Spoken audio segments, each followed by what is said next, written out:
தூத்துக்குடி மாவட்டம் ஸ்ரீவைகுண்டம் பகுதியில் உள்ள சடையநேரி குளத்தில் உடைப்பு ஏற்பட்டதால் அதிலிருந்து வெளியேறிய நீர் வட்டன்விளை, செட்டிவிளை உள்ளிட்ட கிராமங்களை சூழ்ந்துள்ளது. இதுகுறித்த கூடுதல் விவரங்களை நமது செய்தியாளர் சங்கர நாராயணனிடம் கேட்கலாம்.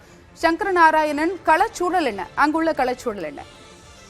அருணா, கடந்த 17ஆம் தேதி குறிப்பாக தென் மாவட்டம் மற்றும் தூத்துக்குடி மாவட்டத்தில் பெய்த கனமழையின் காரணமாக தாமிரபரணி ஆற்றின் வெள்ளப்பெருக்கு ஏற்பட்டு தாமிரபரணி ஆற்றின் மருதூர் அணை வழியாக சடைநேரி கால்வாய், இந்த சடைநேரி கால்வாயானது சாத்தான்குளம், உடன்குடி, விஞ்ஞானபுரம், குலசேகரப்பட்டினம் உள்ளிட்ட தூத்துக்குடி மாவட்டத்தின் தென்பகுதியில் பிரதான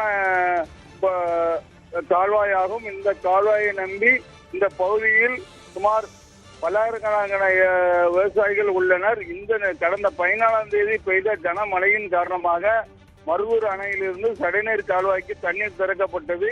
அதிக அளவு தண்ணீர் சடைநேர் கால்வாயில் வந்ததால் சடைநேர் கால்வாயில் விஞ்ஞானபுரம் அருகே உடைப்பு ஏற்பட்டு அருகில் இருந்த கிராமங்களான செட்டிவிளை, மாநகர கண்டபத்து பஞ்சாயத்துக்கு உட்பட்ட செட்டிவிளை, வட்டவிளை கிராமங்களுக்குள் சடைநேர் கால்வாயின் உடைப்பில் ஏற்பட்ட தண்ணீர் புகுந்து தற்போது 7 நாட்களாகவே அந்த நீர் வடியாமல் அந்த ஊரை சுற்றி உள்ளது.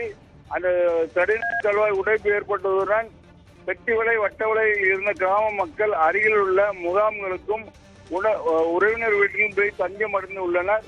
தற்போது அந்த கிராமங்களில் யாருமே இல்லை.